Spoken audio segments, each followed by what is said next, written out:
Well, what do you know? The racists were right. COVID-19 did come from a Chinese lab in Wuhan. You know what time it is? It's time to debunk some Chinese propaganda. The Chinese government has always operated in a rather sneaky and sinister way, and that is to use the systems that are in place in whichever country they deal with against that country for their own purposes. In fact, I came across this fantastic clip which sums it all up. The Chinese Communist Party has a saying when it comes to their warfare, psychological warfare operations, and other forms of subversion. Strangle you with your own systems. In other words, observing how different countries operate, what is controversial within their systems, how does their system function, how can we use those systems to twist things around, to cause chaos, to mess things up, to use it against them. You say you believe in free speech? We'll have protests in your own backyard calling you out. You say you believe in free press? Well, we'll start up state-run media in your country, and we'll use those state-run media to lie to your population, to spread our propaganda. That's what they do. You believe in free markets? How about we bring state-run companies that can sell below cost and put your companies out of business and take over your industries? That's what they're doing, right? Strangle you with your own systems. And what is controversial in the United States? What is most controversial? Racism. This race narrative, they know they can use it. They've been doing it for a very long time. There are different groups, for example, Committee of 100 in the U.S., who every time a Chinese spy is arrested, they call it racism, because they know that's what we're sensitive to. The Chinese military has a doctrine on this, the three warfares doctrine: psychological warfare, media warfare, and legal warfare. This is publicly adopted into their military doctrine. This is part of their military system. Now, what are these? Psychological warfare is not necessarily lying to you. Psychological warfare is altering how you interpret information. And so when you see a virus coming out of China and people say this virus came out of China, if you call it the Chinese virus, they want to use this and twist it around and say it is racist if you talk about the origin of this virus. What is media warfare? Media warfare is the manipulation or control of outlets of information, not just news outlets, but say social media, online platforms, the ability to speak openly. Anything that would allow people to communicate would be a target of media warfare. And what is legal warfare? Legal warfare is a manipulation of international legal systems. The Chinese Communist Party, for them, this is adopted into their military code. This is war fighting to them. Anyone who had common sense knew that COVID-19 breaking out in a wet market close to a lab that studied coronaviruses was no coincidence. But somehow China and its collaborators managed to force everybody to actually think that it was a conspiracy and racist to claim that COVID-19 came from the place it came from. We'll dive into this in a minute, but you know what? Internet security is important, so please listen to this. If you use the internet, you should be using a VPN. I mean, it's not just for people that are going to hang out in coffee shops and use public Wi-Fi, because trust me, you should be using a VPN if you're doing that. But even if you're at home, VPNs are fantastic. And my choice of VPN is Surfshark VPN.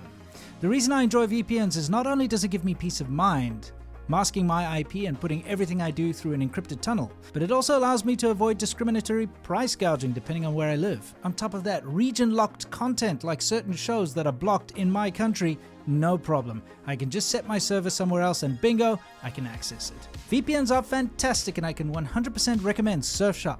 Go to surfshark.com/SerpentToday and use the code SerpentToday at checkout to get 4 extra months of Surfshark VPN. Hey babe, I just got us 4 months extra of Surfshark. Again, protect your internet by going to surfshark.com/SerpentToday and use the code SerpentToday at checkout to get 4 extra months of Surfshark VPN. And now, back to the show.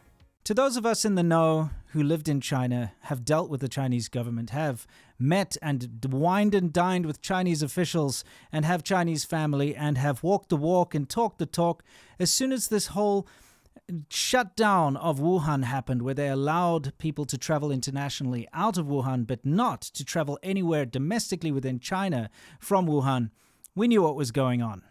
We knew that this was a big problem. And just like SARS before it, the bird flu breakout, and a couple of other instances in the past that have been very, very hectic, we knew China had a new virus and we knew it was spreading.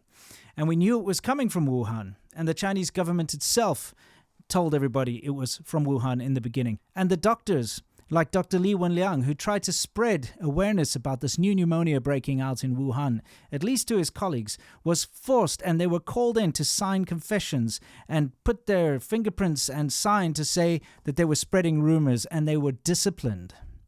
Of course, we all know that Dr. Li Wenliang, an absolute hero, died trying to fight the coronavirus a short time after this.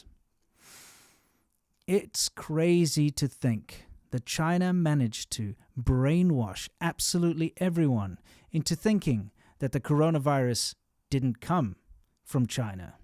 Oh, they said it came from Italy. Then they said it came from random other countries. They blamed it on the US. Then they blamed it on a military exercise. Then they blamed it on Fort Detrick. Then they blamed it on everything.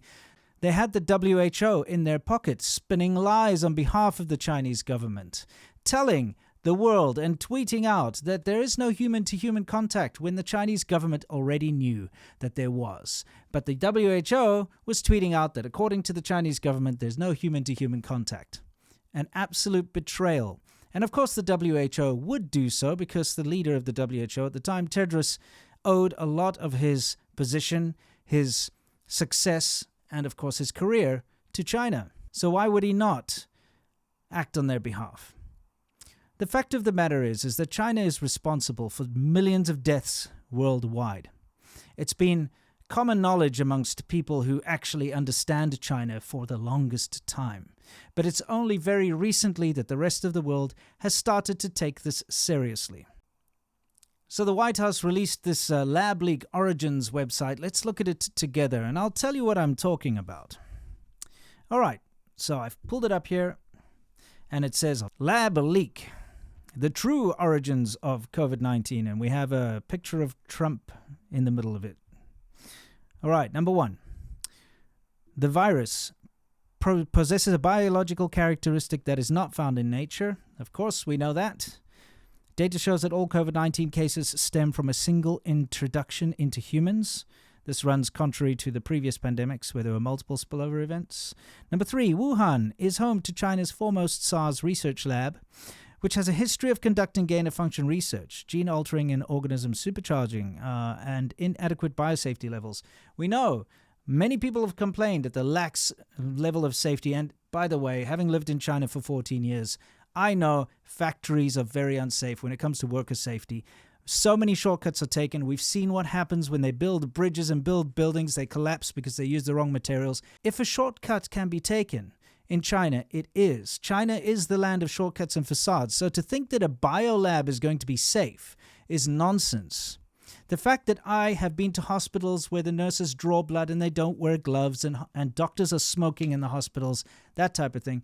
Come on, guys, let's get real here. In China, they're going to be breaking all the safety protocols. People are going to be eating their lunch next to a petri dish. It's going to be disaster.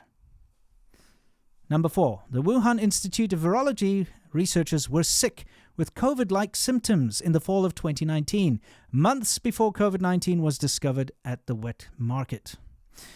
By nearly all measures of science, if there was evidence of a natural origin, it would have already surfaced, but it hasn't. Again, we can see a map of how close the Huanan seafood market was from the Wuhan Institute of Virology. Now, if you know about Chinese wet markets, they're very unsanitary, they're very crowded. People come there, they buy meat that's not refrigerated, it's all lying out in the open. You've got live animals, it's chaotic, it's jovial in a way, and it's something that people go to every day. So the entire community will go to the wet market in order to buy their food for the day every single day. So it's a huge meeting spot, and all you need is one of those infected lab workers or somebody who delivered food to the lab or something like that to go and get their groceries, and it's a brilliant place for the virus to spread. It's so close to the lab. This is not coincidence. And again, anyone with common sense would have been able to figure this out by themselves. But if you did, you were labeled racist. And I'm going to get to that again in a minute. As I scroll down here, I start to get a little bit disheartened. Of course, we've got the Ecoalth Alliance mentioned here. If you've been watching the show for any length of time, the China show, it's my live show I have, we've been making fun of and raising awareness about Dr. Peter Daszak. We call him Dr. Ballsack. Almost every episode for years now. Because not only was he involved in this research and using that lab and friends with all of the people in the lab, he was brought in as an expert to go and inspect the lab to see if there are any leaks. And he went in there and he drank his Watson's water. And he walked out and he said, no, it's all fine here. There's no evidence of any kind of leak. And he also did all sorts of things to try and convince people in the Nature magazine and so on to write that anyone who thinks it came from a lab, his lab, the lab he was working with, well, they're conspiracy theorists. Or, later on, of course, the narrative moved on to racists. The Chinese government pushed that narrative. So, Peter Daszak, yeah, he needs to be looked at a little bit. We've got Anthony Fauci. And, of course, he needs to be looked at too. But you see, there's a problem here. I'm starting to see more and more focus on domestic U.S. politics here. And we get to, Andrew Cuomo, and we get to, various other failings within the United States, which, of course, are valid, and I'm not going to take away from them. But I feel like the focus tends to go back to domestic U.S. politics. And China, once again, escapes the blame. And here's the thing. I'd like to give you an analogy, if I may. If I were to pay a contractor to do some renovations on my house, and that contractor screwed up so badly that the house collapsed in and killed my family, am I responsible for the death of my family? Or is the contractor who didn't abide by safety laws and didn't do a correct job, is he liable? Because that's what we're looking at here. China was doing this research anyway, by the way, so the idea that it's just, Fauci and Peter Daszak and the Ecoalth Alliance and the gain-of-function stuff is only coming from the West, that is incorrect. China was doing research on these kinds of viruses anyway. And I think it was just a situation where these two different interested parties decided to come together and say, let's work on this together. We'll send you some funding. You go to go look at the Mojiang miners. You go to the mines. You get some bats. You do some testing. You do your things. Let's, what have you. So China was doing it anyway. And then you've got these questionable people from American groups and the NIH and all that stuff getting involved as well. And behind people's backs too. Terrible stuff. But again, I refer to the analogy. If you pay somebody to go and cut a tree down in your yard, and it's a professional, you put it in their hands, and they go up there with their safety harness and their chainsaw and everything, but then they don't even look at what they're doing, and they chop the tree, and they don't care where it falls, and it smashes your house and your car and destroys everything you own and kills your family. Who's at fault? The person who went up the tree that you hired, who didn't look at any of the safety precautions, who didn't do a good job, who didn't care that what he was doing would hurt other people, or you? And again, imagine that person then tried to bribe you to not let anyone know that he'd screwed up, because that's what the Chinese government did. They covered it up and they bribed people, whether it was through coercion or whether it was a carrot or a stick, who knows. But they got the WHO to bend to their will. They got the entire world to bend to their will, to kind of pretend that it didn't come from China. They blamed Italy, for goodness sake. They blamed everywhere. And they were testing fish, and they were testing rocks, and they were testing truck tires with swabs to see if COVID was on it, and they were spraying disinfectant on the runways. I mean, they had no clue what they were doing. They locked up their entire populace, caused one of the most traumatic experiences in modern history to the Chinese population. And I should know, I have many Chinese friends and acquaintances and Chinese family, and it affected them all horribly. If you're the kind of person who hates the COVID jab, and you're an anti-vaxxer, and you are against the government for forcing you to have a COVID-19 vaccine, you know who you should blame? You should blame China. Because none of that would have happened if China hadn't unleashed this on the world, covered it up, and allowed it to spread maliciously by covering it up. Because it could have been contained. It really could have. But it wasn't. It went everywhere. And the people that you know who caught it, the people that died of it, the people now who are concerned about the vaccines they've taken, it's all because China covered up the outbreak. And that's why I'm getting a little annoyed here with the focus on domestic politics in America. Everybody's talking about Fauci and Cuomo and vaccine mandates and all this kind of stuff, rather than looking at the person that did this to us. And that is the Chinese Communist Party. They were laughing at everybody. There were celebrations while the rest of the world was suffering. There were tasteless and horrendous posts put out. All official state stuff, mind you. The finger pointing from the bad guys, from the bullies, the Chinese Communist Party, blaming everybody else, and then calling anybody who questioned where the virus came from racist, and somehow contributing to Asian hate. It was just the final straw. Never before has there ever been a situation where the origin of a virus has been considered racist. The Ebola virus comes from the Ebola River. The Spanish flu, which may not have originated in Spain. In fact, some say it may even have originated in China, believe it or not. Nobody said that was racist to call it the Spanish flu. German measles. I had German measles when I was a kid. Do I blame the Germans? Is it racist to call it German measles? No. So, to label something like COVID-19, the Wuhan flu, is considered racist now. To say that it comes from China is racist now.